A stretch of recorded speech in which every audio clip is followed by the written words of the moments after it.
তোমালোকে এইদৰে ভিডিঅ'টো এটা লাইক কৰি দিবা, চেনেলটো সাবস্ক্ৰাইব কৰিবা আৰু কমেন্ট বক্সত ক্লিক কৰি এটা কমেন্ট কৰিবা।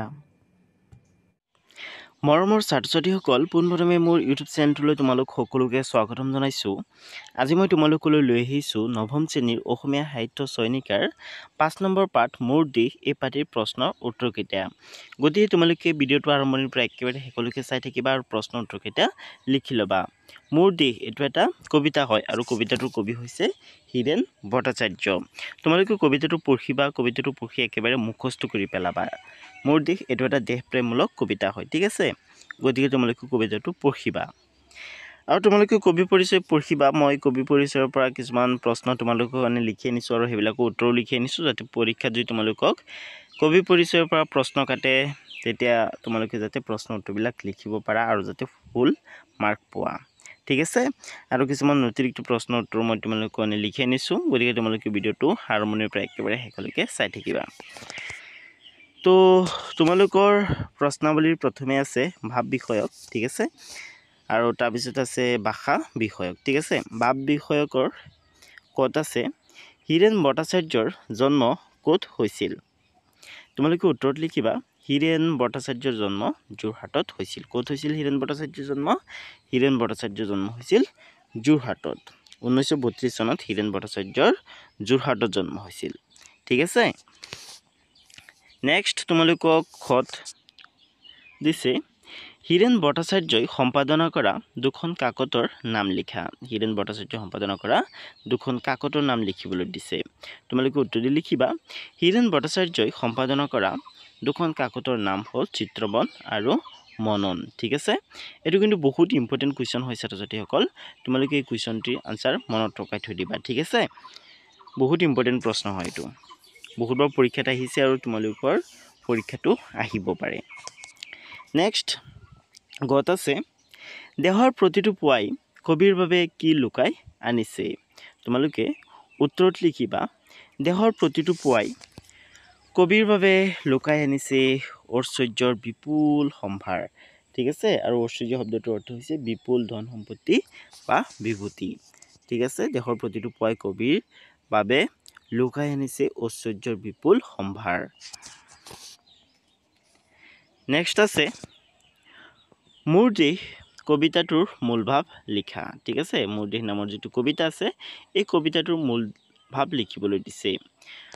গতিকে প্ৰশ্নটোৰ উত্তৰ অলপ দীঘল হ'ব, সিমানো দীঘল নহয় যাতে তোমালোকে মুখস্থ কৰিব নোৱাৰিবা বা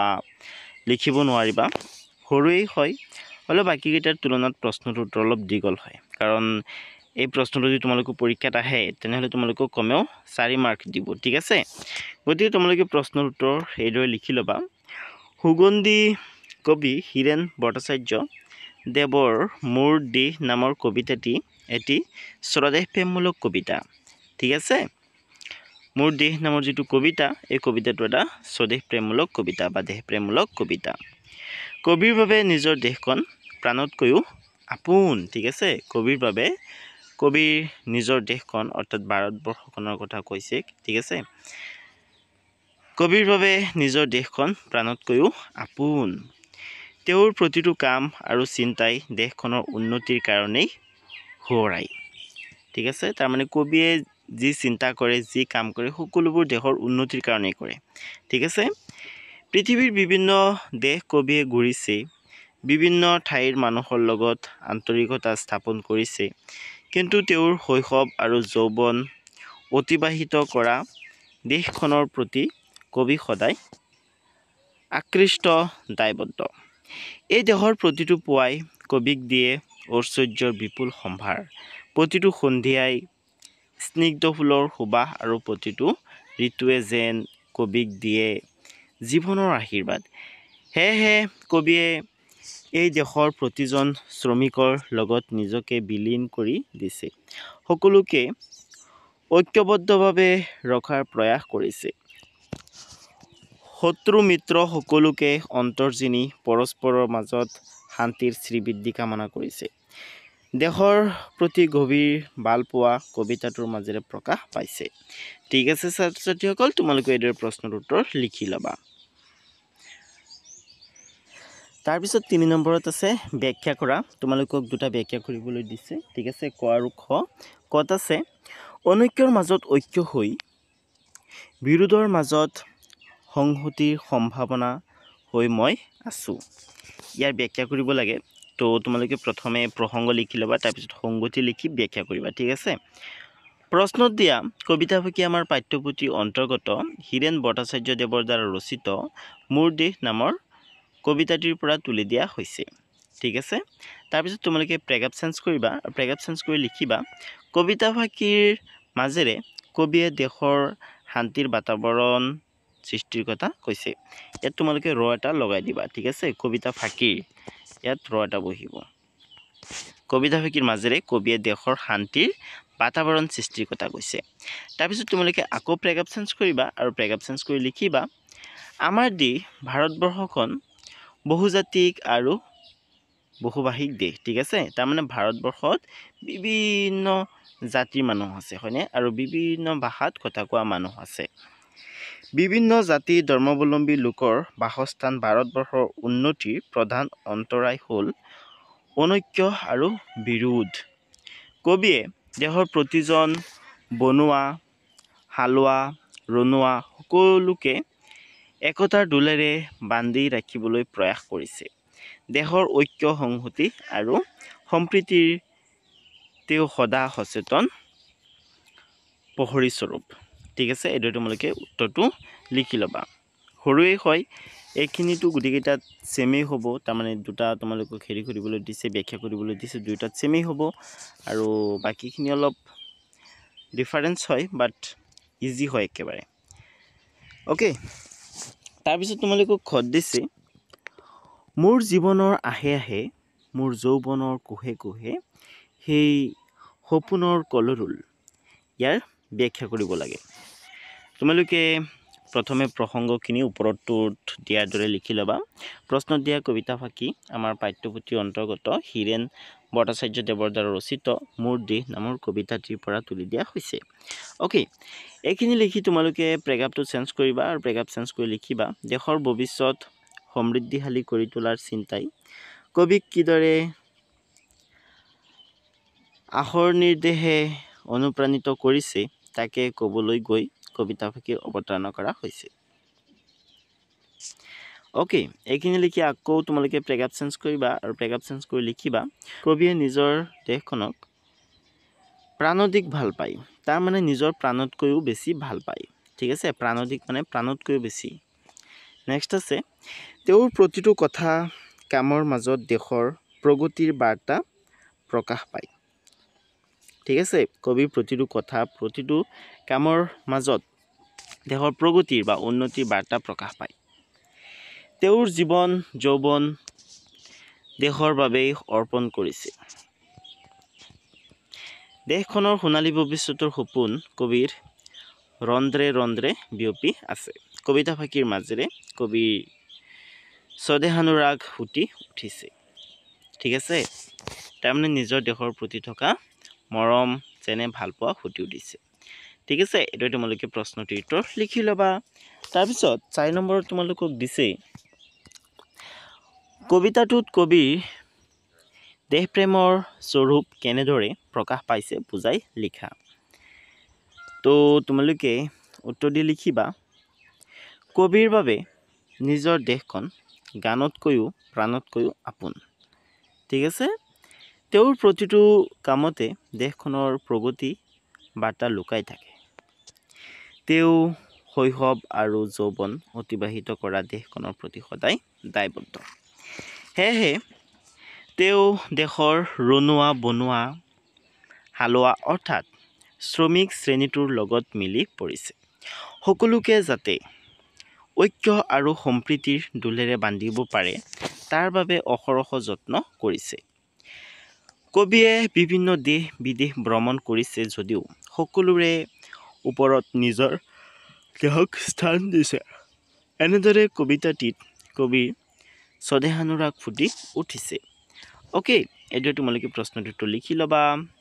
তাৰপিছত যিকেইটা প্ৰশ্ন আছে ন এই প্ৰশ্নকেইটাৰ উত্তৰ একেবাৰে শ্বৰ্ট হয় গতিকে তোমালোকে ভয় নকৰিবা 5-6 এই দুটো প্ৰশ্ন উত্তৰ একেবাৰে চমু হয় তাৰপিছত আছে ভাষা বিষয়ক তো পাছত চোৱা পাছত তোমালোকক দিছে প্ৰতিটো ঋতুৱে কবি কি দি যায় বুলি কবিতাটোত উল্লেখ কৰিছে ঠিক আছে প্ৰতিটো ঋতুৱে কবি কি দি যায় বুলি কবিতাটোত উল্লেখ কৰিছে তোমালোকক সুধিছে উত্তৰটি লিখিবা প্ৰতিটো ঋতুৱে কবিক জীৱনৰ আশীৰ্বাদ দি যায় বুলি কবিতাটোত উল্লেখ কৰিছে ঠিক আছে প্ৰতিটো ঋতুৱে কবিক জীৱনৰ আশীৰ্বাদ দি যায় বুলি কবিয়ে কবিতাটিত উল্লেখ কৰিছে ঠিক আছে তাৰপিছত আছে কুৱেশ্যন 6 কুৱেশ্যন 6ত তোমালোকক সুধিছে শান্তিৰ চৰাইজনীক আজলি বৰাই কবিয়ে কি দিছে এইটো ইম্পৰ্টেণ্ট কুৱেশ্যন হয় তোমালোকে উত্তৰত লিখিবা শান্তিৰ চৰাইজনীক আজলি বৰাই কবিয়ে দিছে ভঁৰালৰ এমুঠি ধান পৰাণৰ একোটি গান ঠিক আছে এইটো তোমালোকে প্ৰশ্নটিৰ উত্তৰ লিখি ল'বা নেক্সট আছে ভাষা বিষয়কৰ প্ৰথমে আছে সমাৰ্থ শব্দ লিখা তোমালোকক সমাৰ্থ শব্দ লিখিবলৈ দিছে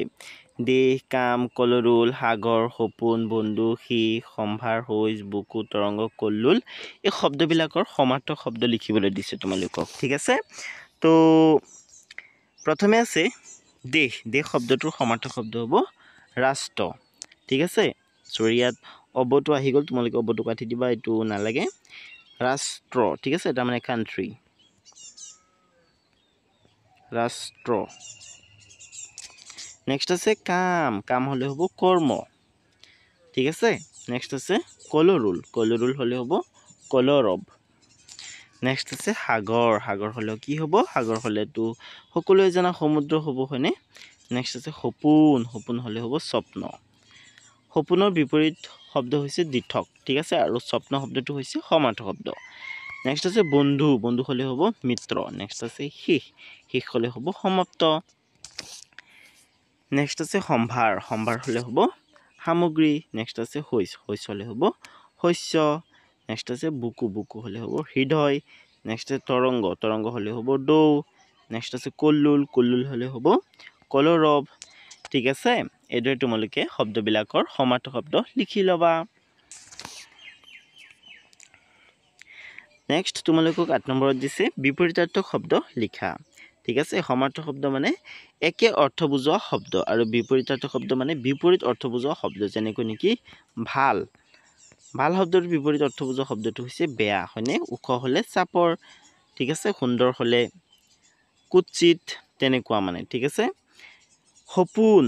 দেশ জীৱন পাহাৰ ঐক্য সংহতি চয়ন বিশ্বাস শত্ৰু এই শব্দবিলাকৰ বিপৰীত অৰ্থ বুজোৱা শব্দ লিখিব লাগে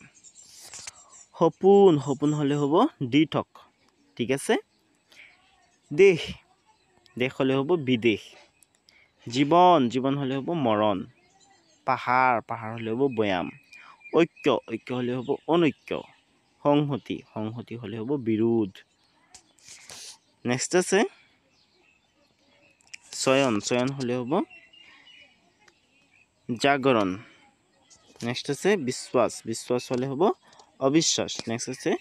শত্ৰু হলে হ'ব মিত্ৰ ঠিক আছে এইদৰে তোমালোকে শব্দবিলাকৰ বিপৰীত অৰ্থ শব্দবিলাক লিখি ল'বা তাৰপিছত আছে অতিৰিক্ত প্ৰশ্ন উত্তৰ মই তোমালোকৰ কাৰণে কেইটামান ইম্পৰ্টেণ্ট অতিৰিক্ত প্ৰশ্নৰ উত্তৰ লিখি আনিছো ঠিক আছে এইবিলাকো তোমালোকৰ বহীত লিখি ল'বা আৰু লিখি একেবাৰে মুখস্থ কৰি পেলাবা প্ৰথম অতিৰিক্ত প্ৰশ্নটো হৈছে কবি হীৰেন ভট্টাচাৰ্যই কোনখন কবিতা পুথিৰ বাবে সাহিত্য একাডেমি বঁটা পাইছিল এইটো বহুত ইম্পৰ্টেণ্ট কুৱেশ্যন হয় ঠিক আছে তোমালোকে চাবা কবি পৰিচয়ত এইটো দিয়া আছে যে সুগন্ধি পখিলা কবিতা পুথিখনিৰ বাবে কবি হীৰেন ভট্টাচাৰ্যই সাহিত্য একাডেমি বঁটা পাইছিল ঠিক আছে গতিকে তোমালোকে উত্তৰ দি লিখিবা সুগন্ধি পখিলা পুথিখনৰ বাবে ওকে এইটো ইম্পৰ্টেণ্ট হয় তোমালোকে একেবাৰে মুখস্থ কৰি পেলাবা তাৰপিছত 2 নম্বৰ তোমালোকক দিছে কবি হীৰেন ভট্টাচাৰ্যৰ কবিতা পুথি দুখনিৰ নাম লিখা তোমালোকক কবি হীৰেন ভট্টাচাৰ্যৰ দুখনি কবিতা পুথিৰ নাম লিখিবলৈ দিছে ঠিক আছে তো উত্তৰ দি লিখিবা সুগন্ধি পখিলা আৰু শইচৰ পথাৰ মানুহ ওকে নেক্সট আছে মোৰ দেশ কবিতাটিৰ কবি কোন উত্তৰ দি লিখিবা হীৰেণ ভট্টাচাৰ্য তাৰপিছত 4 আছে মোৰ দেশ কবিতাটিত কবিৰ কি বা ফুটি ওলাইছে উত্তৰত লিখিবা গভীৰ স্বদেহানুৰাগ ঠিক আছে মোৰ দেশ কবিতাটিত কবিৰ গভীৰ স্বদেহানুৰাগ ভাৱ ফুটি ওলাইছে ওকে সেইটো তোমালোকে উত্তৰটো লিখি ল'বা নেক্সট কুৱেশ্যন 5ত আছে চিত্ৰবন কবিতাখনি কোনে সম্পাদনা কৰিছিল উত্তৰত লিখিবা হীৰেণ ভট্টাচাৰ্যই বা কবি হীৰেণ ভট্টাচাৰ্যই ঠিক আছে তাৰপিছত কুৱেশ্যন 6ত আছে মোৰ প্ৰাণৰো প্ৰাণৰ গানৰো গানৰ মোৰ দেশ কথাষাৰ কোনে কৈছে তোমালোকে ইয়াৰ উত্তৰত লিখিবা কবি হীৰেণ ভট্টাচাৰ্যই ঠিক আছে কবি হীৰেণ ভট্টাচাৰ্যই মোৰ দেশ কবিতাটিত কৈছে যে নিজৰ দেশখন কবিৰ বাবে নিজৰ প্ৰাণতকৈও আপোন আৰু নিজৰ গানতকৈও আপোন ঠিক আছে নেক্সট 7 নম্বৰত আছে কবিয়ে কাৰ লগত প্ৰাণৰ কথা পাতিছো বুলি কৈছে উত্তৰত লিখিবা বন্ধুৰ লগত ঠিক আছে তো মৰমৰ ছাত্ৰ ছাত্ৰীসকল ভিডিঅ'টো চাই কেনে পালা তোমালোকে মোক কমেণ্ট কৰি জনাবা ভিডিঅ'টো চাই ভাল লাগিলে ভিডিঅ'টো এটা লাইক কৰি দিবা আৰু যোনে যোনে এতিয়ালৈকে মোৰ ইউটিউব চেনেলটো ছাবস্ক্ৰাইব কৰা নাই ফটাফট ইউটিউব চেনেলটো ছাবস্ক্ৰাইব কৰি লোৱা ঠিক আছে আৰু তোমালোকৰ আছামিছৰ প্লেলিষ্টৰ লিংক ভিডিঅ' ডেছক্ৰিপশ্যনত দিয়া আছে তাত তোমালোকে গৈ ক্লিক কৰি ক্লাছ 9ৰ আছামিছৰ যিকোনো চেপ্টাৰৰ কুৱেশ্যন আনচাৰ লিখিব পাৰিবা ঠিক আছে আৰু তোমালোক যদি প্লেলিষ্টলৈ যোৱা তেনেহ'লে তাত গোটেইকেইটা কিতাপৰ গোটেইকেইটা চেপ্টাৰৰ ভিডিঅ' পাই যাবা ঠিক আছে তো আজিৰ ভিডিঅ'টো ইমানেই আছিলে আজিৰ ভিডিঅ'টো চোৱাৰ বাবে ধন্যবাদ